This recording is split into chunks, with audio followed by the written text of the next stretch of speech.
Hello there, guys. Welcome to another episode of Wrestle Tea with me, Sam Leterna. Today, I'm super stoked for my guest, a very good professional wrestler. How are you doing? I am doing fantastic, and I am super stoked to be a guest on Wrestle Tea today.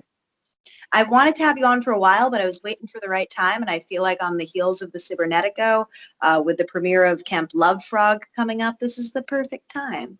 I agree, and I've been wanting to be a guest for a little while. My dog might jump in here right now. Oh, no. She's like, "Oh, you're home. Let's play fetch." Oh, But no, I'm happy we're here. I'm happy we were patient, and I do think this is the perfect time. awesome.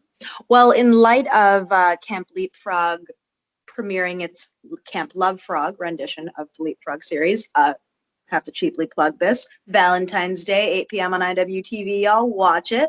I want to talk about your Camp Leapfrog debut because I feel like it kind of came out of nowhere. People maybe weren't expecting a very good professional wrestler to come through, but then he did, and as this storied Leapfrog champion.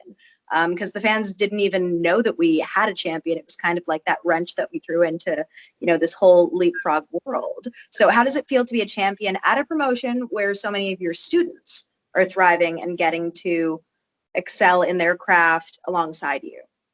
Being a champion anywhere is an honor, right? That means somebody believes in your work ethic. They believe in what you can do in a ring. In wrestling, it takes that belief of whoever's in charge to give you that honor, bestow that honor upon you. So when that was thrust upon me, I was honored I think this is my second time as a champion now, but it never loses its luster. That's for sure. And the responsibility that comes along with it, like you said, a lot of those people there are my students. So now it's even more, I need to set the bar. I need to set the expectation. I need to let them know what they are kind of held accountable for. Like, these are the kind of matches you need to have. This is how entertaining you need to be if you want to hold not maybe the Camp Leapfrog title, because I think I'll keep that forever. But they want to go somewhere else and achieve those types of goals. Yeah. Like, I need to set that bar for them as my students or people who've come up underneath me in one way or another. And even from a professional standpoint, too, the way you comport yourself in locker rooms, from what I've heard, is very, very professional. And I feel like that's the way a champion comports themselves, right? There's also etiquette to holding a belt and being that like standard bearer for a promotion. So everyone at Leapfrog getting to see that too, especially like youngins at Leapfrog, like Abby Jane, who's going places, even though I wish her luck in her match against you. I'm scared for her. We'll see. We'll see what happens. Don't be scared for her. She's a warrior. I'm excited about it. It's so weird. I've never gone into a match where it's like, I'm so excited to wrestle Abby and then not excited at all to wrestle Abs. So it's like I'm torn with emotion right now. I'm really excited to see what Abby has in a match with an opponent the caliber of myself. And it's like, I already kind of know what Abs has. I don't really need to get in there with Abs to find out. So I think I'm going to try to, cut off the ring, almost tag team style match, and just keep Abby in there and see what kind of heart she has. Okay. Well, poor Abs on that front, but I understand you and Abby are building a fantastic story, and she's kind of become this Leapfrog sensation since she debuted. So super proud of her for that. But thinking back to when you first started wrestling in 2007, if I'm correct, ish. Training for me started 2005, August 2005. I started training at a little school called PXW, Pro Excitement Wrestling. And then 2006, they ran a quack seminar where I just, like a lot of people, the first time they hear Mike talk, just are enamored with the way he teaches wrestling. So right away, I didn't jump ship, but I was then going to two schools at the same time. So I officially debuted. I had my first real match in April 1st, 2006. But then Chikara for me started in 2007. February-ish something. I don't know the exact date. And this whole concept of, you as a performer wearing a mask, is that a unique like Chikara conception, or was that something that you were thinking of doing beforehand? No, definitely not beforehand. Like, I very much wanted to be recognized in a restaurant or at a grocery store. Like, I always thought that was kind of like part of the cool part of being a pro wrestler was that you'd walk around and people would be like, hey, I saw you, blah, blah, blah, such and such. So yeah, when I initially started, there was no mask involved, but I instantly fell in love with what Chikara was building in 2005, 6, 7. You can tell, there was something special going on. This is when the locker room's filled with your Claudios and your heroes and all these amazing wrestlers that they were bringing in from all over the world. King of Trios. Actually, the initial King of Trios was my debut, night 2 of the first King of Trios in a singles match against Chuck Taylor. But like, I knew that magic was being built there. So when Quack came to me with like, hey, here's this idea where we want you to wear a mask, like, I didn't hesitate. I would have done anything as a young wrestler at 22, 23 years old to be a part of that company and to be in a locker room with such amazing wrestlers. Like, you look at where all those guys have landed now, like, it's no surprise. They're all super talented human beings. And I was just lucky enough, to be around them. And if I had to put the mask on and wear a big cow suit or a toaster head or whatever, all the other things I had to do, it was well worth it because of the knowledge that I gained from being around those individuals. Absolutely. Yeah, that's like a lot of people have been referring to that era as like the golden era of indie wrestling, and to be a part of that and see so many people who were peers and friends, move on to nationally syndicated television and whatnot, learning amongst those people, you being one of those elite, I think, among the indies, because in my opinion, you're one of the best professional wrestlers in the world. Y'all, you and Masha are like my 2 faves right now. I'll tell you a secret. We're going to wrestle soon. We have a singles coming up. Stop it. Well, that's all I'll tell you, but I'm pumped for it. I saw it and I was like, yeah. Thank you for the tea. I appreciate that. Giving a little tea on Wrestle Tea, very appropriate. Well, everyone look out for that on social media. I for one will be doing that. But you know what? We're gonna get into a little bit of nitty gritty. I want to ask a serious question here. With all of these people that you've been able to train and learn with at Chikara and beyond, now a lot of them moving on to quote unquote greener pastures on TV. Do you ever feel that you unmasked too late?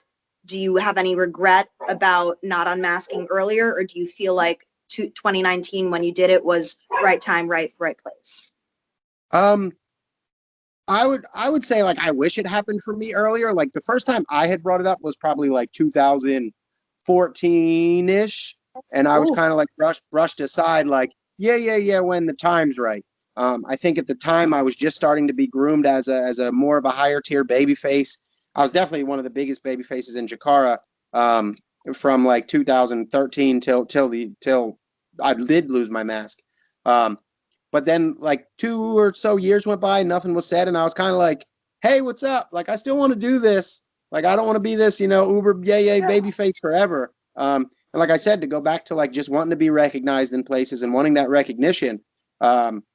So then I had to bring it up again, and this time it was like, well, you're about to be the grand champion and a babyface champion for the next like 12 months.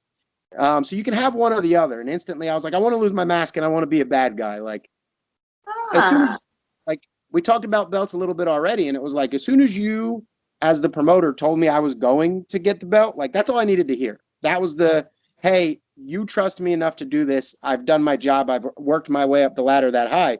But now selfishly, like, I understood wrestling doesn't last forever. So like, I was like, hey, I still want to, I'd prefer to lose my mask and go on this bad guy run.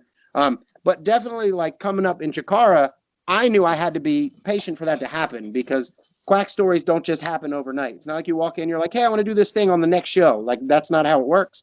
And that was one of my favorite things about being there, was I loved those stories and those surprises and the patience that that we put into some of those stories, because then the payoffs were worth so much more.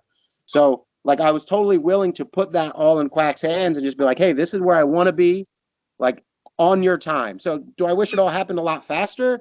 Yeah. But at the same time, when it all happened, like, for me, it was very emotional and kind of magic. I love the story that we were telling with Boomer. And my biggest, like, the thing I'm most sad about with, sorry, my dog's squeaking her toy over here. Everything closing was just that, like, that year was going to be my year to kind of do what I'm doing now, like, mask off, top heel in the company, just doing what I wanted to do for the first time in all my years at Chikara. I was going to get to work with Sydney, which I was pumped about. Like, love Sydney. So just that whole year coming up, I was really, really, really, really excited for. And the fact that, obviously, for obvious reasons we don't need to get into, like, it's not going to happen. Like, that part sucks. But I'm not kind of like a sit around and whine and complain about things that could have been and should have been. It's like, hey, this is where we're at now, and I'm still busting my tail and not giving up hopes that, maybe one day I land one of those spots on TV. But I'm just going to keep working. If it's meant to be, it's meant to be. Absolutely. Well, my trainer used to always say the cream always rises to the top.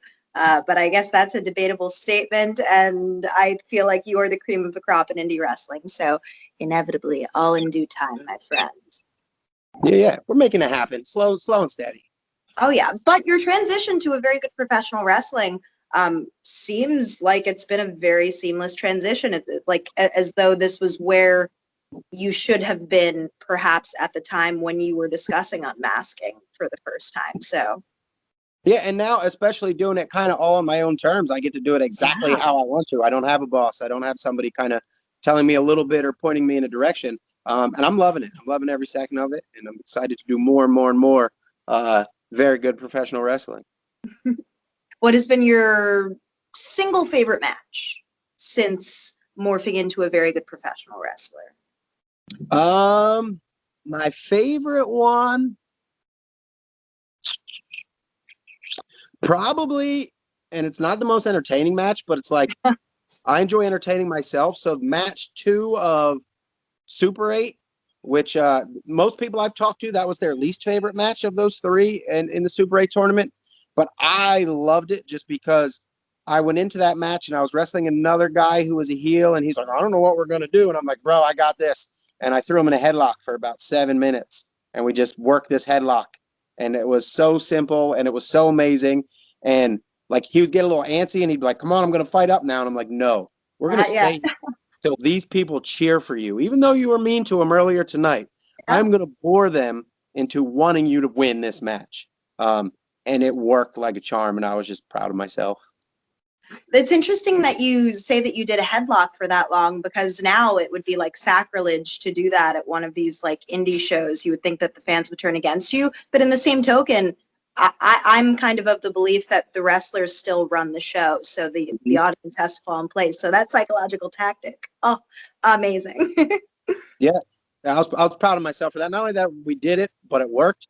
And then, like, when I got in the back, like, there are a couple guys I have a lot of respect for back there. Mike Keener amongst those, and I was like, that was great. That was great. So I was like, good. But we might have to bring the old headlock of doom back some at another point. Oh, yeah. You never know. If you and JJ Garrett ever do a match, he has his headlock gimmick too. He like does a suicide dive into a headlock. That's like his thing. That would be cool. Yeah. That is kind of cool. Yeah. Also, amateur wrestling background. So that would be really cool combo. Anyway, I have to stop cheaply plugging, my friends. What wrestling's all about. Yes, indeed. At the end of the day, right? But I want to finish off the interview on a little bit of a light note. I was creeping on social media. That sounds creepy, that word, but I was creeping your social media, and I noticed a little interaction that you had with Matt Mikowski over the weekend. Essentially, to summarize, Matt had said that he saw an opportunity to put on a sharpshooter, Bret Hart's, famed move. And then you put a little gif with Shawn Michaels giving a wink, like 90s Shawn Michaels. Is that you saying that you are HBK over Bret Hart? Tell me about that. I'm HBK all the way. HBK was my dude. I have a painting of Michaels throwing Jannetty through a window that I had made. It's not a really good painting. But it is a painting of Michaels throwing Jannetty through the window. And I also have, I think it's right behind me here. Let me see that. Yeah. So here, cool. This is when I was 11 or 12 when Michaels and Bret had the Iron Man match.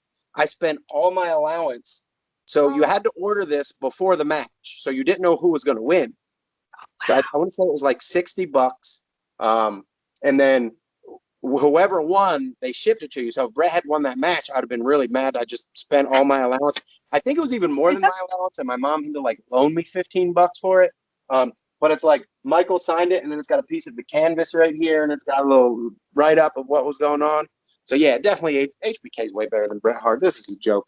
This conversation still goes on. I tend to agree with you, but I think it's just because I really like the performance aspect of Shawn Michaels, and I'm not taking that away from Bret Hart, but there's different performance aspects that they both bring to the ring, right? Yeah, I kind of get the argument for Bret Hart, but I don't know. I would never stick up for that end of it. Like Michaels is just like an entertainer. Like to me, wrestling is that. It's wrestling, it's athleticism, and then it's entertainment. Bret was all about the realism, and he was an athlete, and he could tell great stories. But like, he was missing that spark and that fire that, for as a little kid, I loved that Michaels had. Come out dancing in his little shimmies and his gear, and it was like, oh, it was great. I feel like I'm gonna get like flack for this, but I feel like the good storylines or the moments that we remember with Bret Hart are with very memorable performers from a performance standpoint, right? Not to knock him, because there's nothing wrong with Bret Hart. He's an absolute legend, but yeah, just depends on what kind of wrestling you like. I mean, when you're right, Sam Leterna. Thank you. I'll accept that from a very good professional wrestler. Anyway, I really appreciate you coming on to Wrestle Tea. For those of you who are watching, everything is in the bio in regards to social media, where you can find a very good professional wrestler, merch, all that stuff. Support him. Thank you. And cheap plug, but once again, please watch Camp Leapfrog on IWTV this coming Sunday, Valentine's Day, 8 p.m. We're also going to have an open swim, which is our pre-show to Leapfrog on the Independent Wrestling Facebook page. I will be hosting. I'll have some awesome interviews and awesome matches on that. And a very good professional wrestler will be on Leapfrog. Why don't you tell us what you're going to be doing on Leapfrog? On Leapfrog, I got a little handicap match, if you will, against Miss Abby Jane and Abs. So they're kind of a little mad at me because I wasn't the best teammate during our Camp Leapfrog trios, but so they get their chance at revenge. And really, it's just my chance to find out what Abby has. I've been around Abby since she started training, and Abby's a warrior, man. She's come to training for a long time. She gives everything she's got. She's got a background in like kung fu people don't know about. Like what? Yeah, she's like a ninja. She's like a real life ninja. I could tell the way she moves. I'm like, you got some kind of like real athletic background. What do you do? And it's some kind of martial art. I think it is kung fu, maybe. I don't know. I had no idea. So real excited to find out what Miss Abby's made out of. Awesome. Huh, cool. I think her and Gina need to tag team one day, maybe with their martial arts backgrounds. That would be cool. That'd be kind of cool. Yes. Anyway, thank you so much for watching, guys. Please follow a very good professional wrestler, and thank you so much for coming on. I really enjoyed this conversation. Hey, me too. Thanks for having me. You're welcome. Thank you. See you at camp.